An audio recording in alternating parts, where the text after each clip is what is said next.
Hi, I'm Kane Fulton, computing editor at TechRadar, and today we are looking at something a little bit special and unique. It is actually the world's first liquid-cooled gaming laptop. You may not have seen many of these around. That's because so far we've got more accustomed to looking at big PCs, desktop PCs with complicated cooling rigs, but it's not something that we've seen in a laptop to date, and Asus thinks that it has a bit of a trick up its sleeve with this one. Now we've got two parts to this laptop, which is the laptop part itself, the GX700, and we've got the water cooling unit just behind it, which you can see if we lift the lid down. It's a bit of a crab-shaped thing. This connects to the back of the laptop, feeds two injection nozzles into it, and basically pumps a coolant solution around the laptop to keep the GPU and the CPU cool.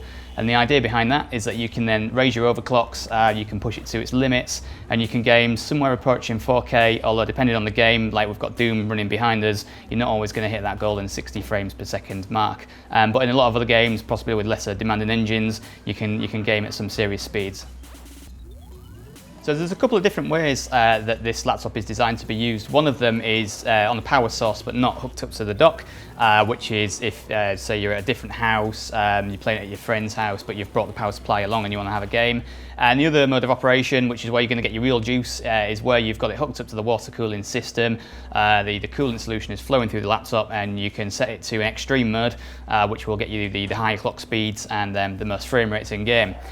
So to give you an idea of just what impact having it connected to the water cooling solution makes, we've got Doom running in the background. That's the 2016 version, obviously, and we've turned off G-Sync, so you're going to see the actual highest frames that they can get at that resolution. We've loaded the frames per second counter into the top right hand corner, so the first thing I'm going to do is just undock the water cooling unit. And you can see it's running at around 30 frames per second. Bear in mind that the 30 frames per second you can see is not because the GTX 980 inside the laptop can't handle the game at ultra settings. It can reach around 60 frames per second. It's because it's not connected to a power source. And if we lift the lid down and then hook over the mechanical part of the water cooler, it takes a little bit of force to push in and you hear a 2-second beep. And this kind of ominous red light will come on the front screen. And then instantly, you can see that the frames per second has shot up to around 115, 120 frames per second. If you had a 120 Hz monitor or even a 144 Hz monitor and you lowered the details a little bit, then you can get a really silky smooth experience, which is what you want when playing a really fast-paced game like Doom.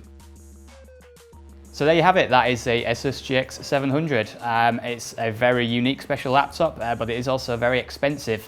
This thing costs around £3,500 or your equivalent in dollars, and it can't be bought from that many places in the UK. You can only get it from one retailer. That is how rare this thing is.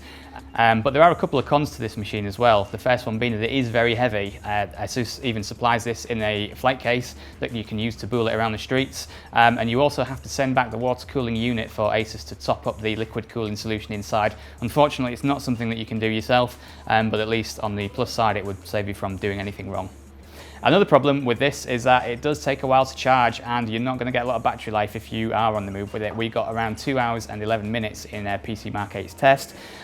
So, you know, you're not going to get all that power and excellent battery life. It's one or the other, I'm afraid. But if that doesn't bother you, this is a fine gaming laptop. It's unique and it would impress all of your friends. I've been Kane Fulton, computing editor at TechRadar, taking you through the rather one-of-a-kind Asus GX700. If you've got any questions for us, let us know in the comments below, and don't forget to hit like and subscribe, and we will see you next time.